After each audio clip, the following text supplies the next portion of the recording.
So a year ago today, the world lost one of the great American songwriters. That, of course, is Tom Petty. So today, as a tribute to his amazing music, we're going to do a listography of him.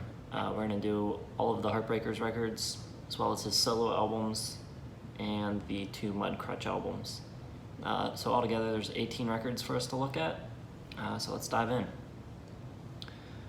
Number 18 is Mojo from 2010. This is kind of a bluesy record. Not a lot of memorable songwriting on it. Yeah, it was just a little too basic for me. I think it was an attempt sort of to go back and jam and get in a room together and play songs that had a little bit of a harder edge to them, more guitar, but the songwriting doesn't really connect with me. Just kind of a boring record.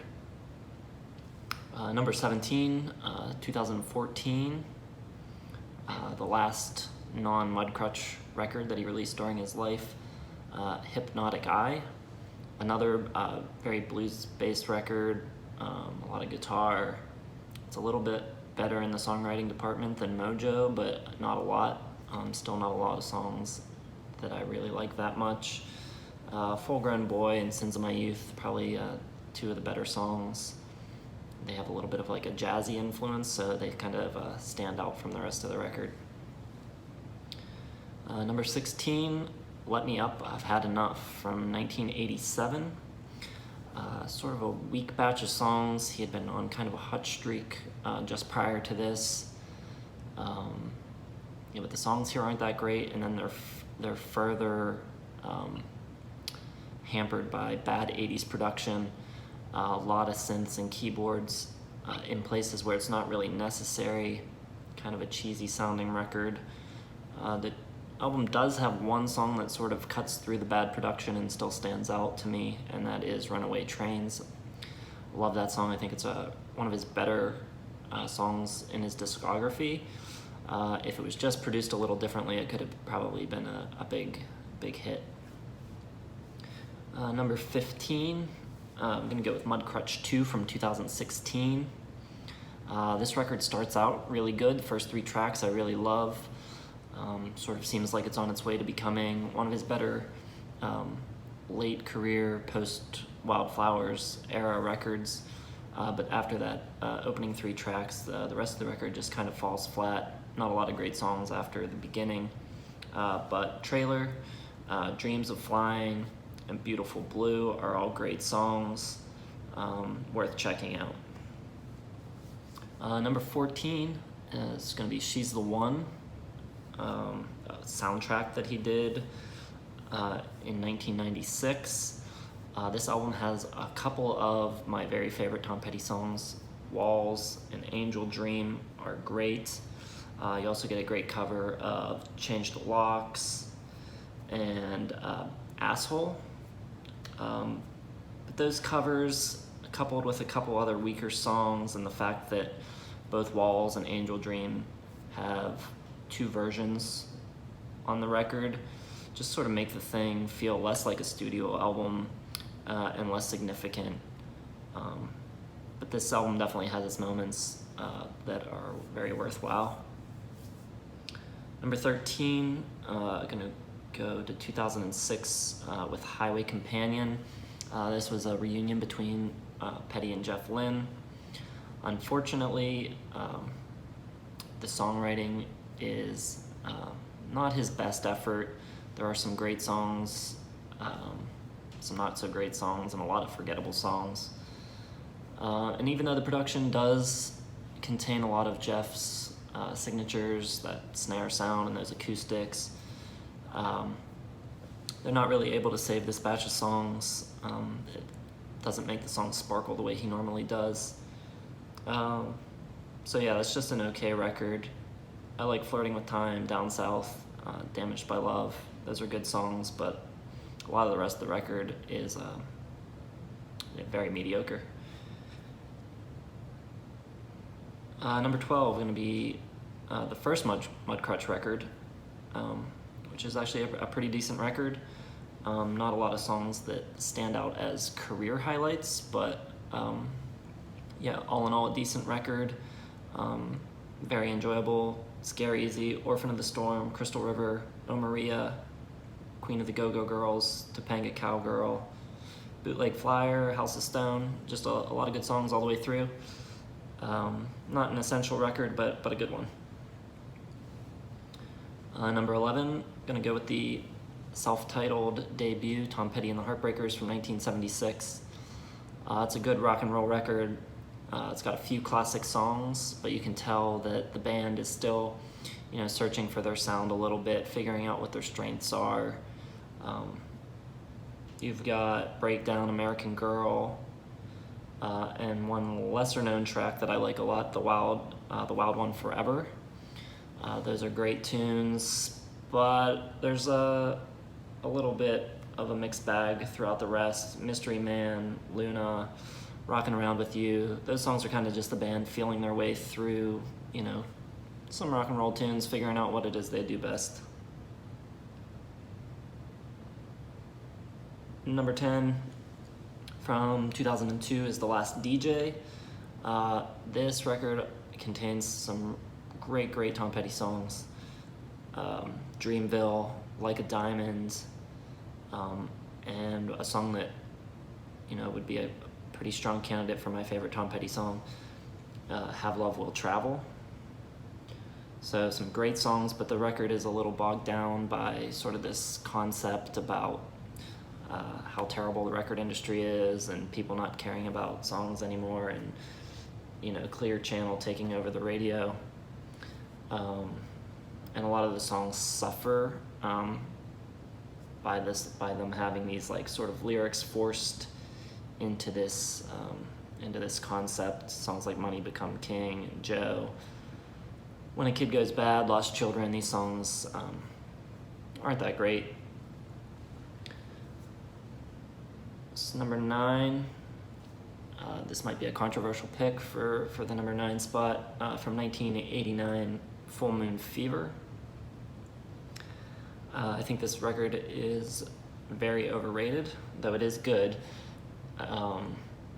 This is certainly his biggest selling record. People go crazy over Free Fallin', they love that song.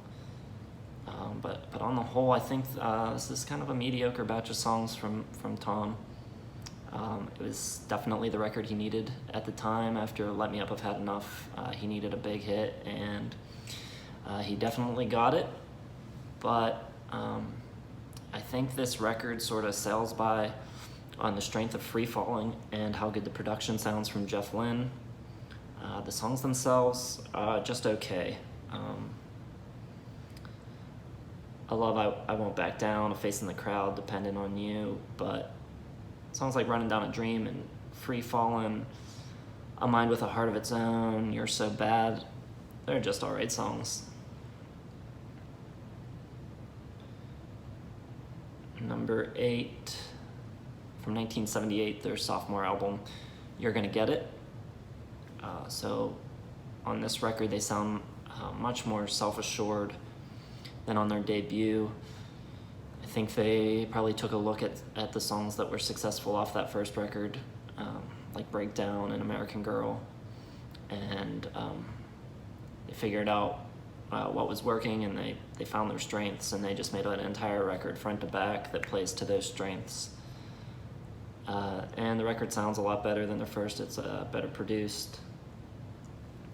Some great songs on here. When the Time Comes is great. Self-titled track is, the title track is great. You're Gonna Get It. Magnolia is a great song, and then the 2 hits, I Need to Know and Listen to Her Heart. The only song that maybe I don't care for that much is Too Much Ain't Enough, but it's a really strong follow-up to their debut. Number 7, gonna go with Echo from 1999. This was Tom Petty's divorce record. It's a very introspective record, darker lyrics, some slower songs, but a really good batch of songs for the most part. Room at the Top, Counting on You, Lonesome Sundown, Swingin', Accused of Love, Echo, all really good songs. The one fault with this record is, it came out in 1999, which is sort of like the peak of the CD era, where I think record labels were pushing bands and artists to put out as much music as possible on these albums. So very common to see CDs coming out at this time with 13 plus songs. This record has 15 tracks on it, and it could have definitely been edited down to maybe about 10, 11 songs, and it would have, maybe been a classic, considered, on the same level as something like Wildflowers. But it does go on a little long, and some of the songs near the end aren't quite as good. I Don't Want to Fight, Rhino Skin, About to Give Out aren't really that exceptional. So number 6 is going to be Hard Promises from 1981, the follow-up to his breakout, super successful Damn the Torpedoes record. This record's a little bit overlooked, I think maybe because, on his greatest hits, which was a huge selling record on its own, there's only one song from this record represented on there, that song being The Waiting. But there's some other great songs on here too. Letting You Go is one of my all-time favorite Tom Petty songs. It's just an excellent song. A Woman in Love is cool. The Night Watchman is kind of an interesting, different sort of Tom Petty song based on this guitar riff. You've got a Stevie Nicks appearance on the song Insider, but it's certainly a less consistent record than Damn the Torpedoes. It has a similar sound. The production on it's really good, sounds similar to that record. But there are songs here that maybe aren't quite as strong. Songs like King's Road, The Criminal Kind, and Something Big.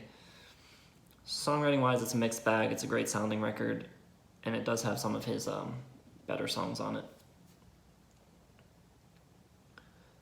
So number 5 is going to be Into the Great Wide Open from 1991. This record, I think, is as good as everyone thinks Full Moon Fever is.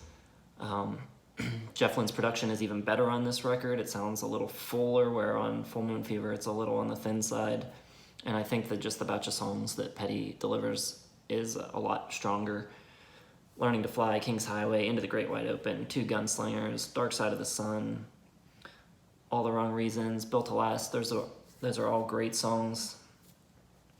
And I will take Learning to Fly over Free Fallin' any day.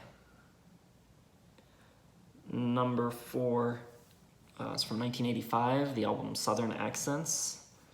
So this was the first record where Tom Petty kind of starts experimenting with his sound a little bit.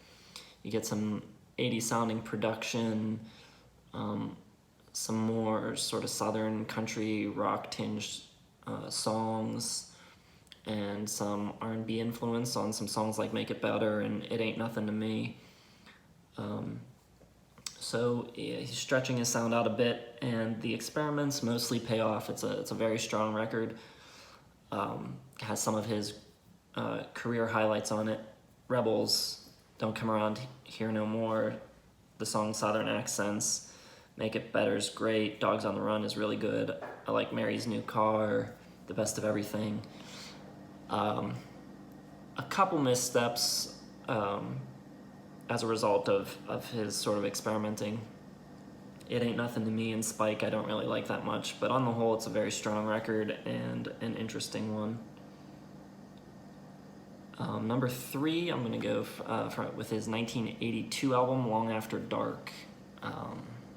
This might also be a little controversial for how high up the list I have this one.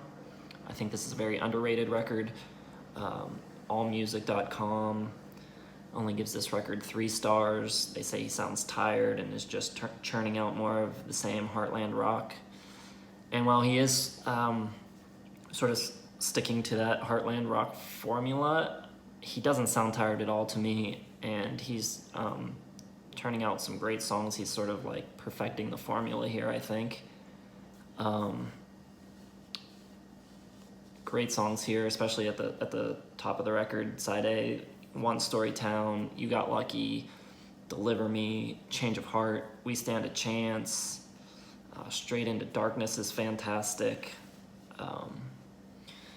He does change up his sound a little from the two previous albums, Damn the Torpedoes and Hard Promises. This one has a little thinner sound to it, and I'm not crazy about all the guitar tones on it, but overall, from a songwriting standpoint, I think this is definitely one of his stronger efforts.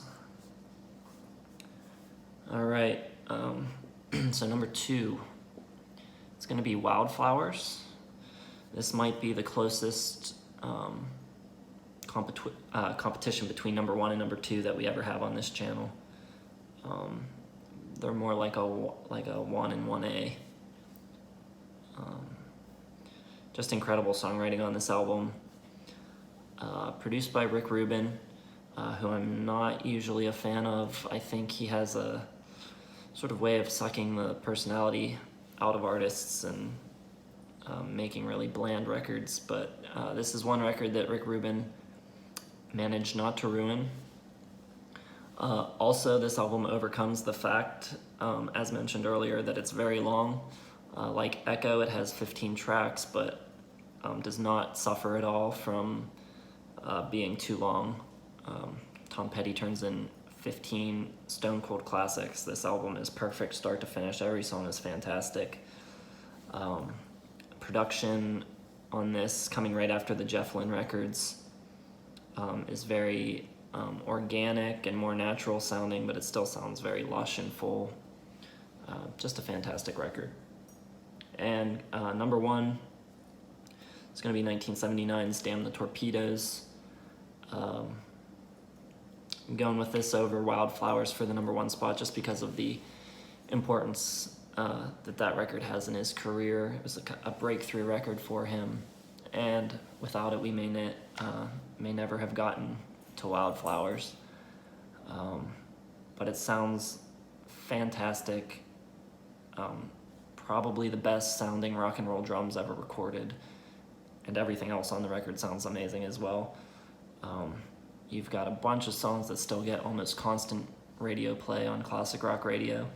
Refugee, Here Comes My Girl, Even the Losers, Don't Do Me Like That. You also have somewhat lesser known songs that are amazing. Shadow of a Doubt, What Are You Doing in My Life, Louisiana Rain.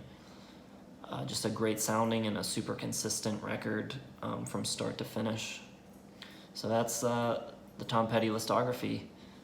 If you like the video, hit like, subscribe to the channel, hit the bell for notifications, and thanks for watching. We'll see you next time.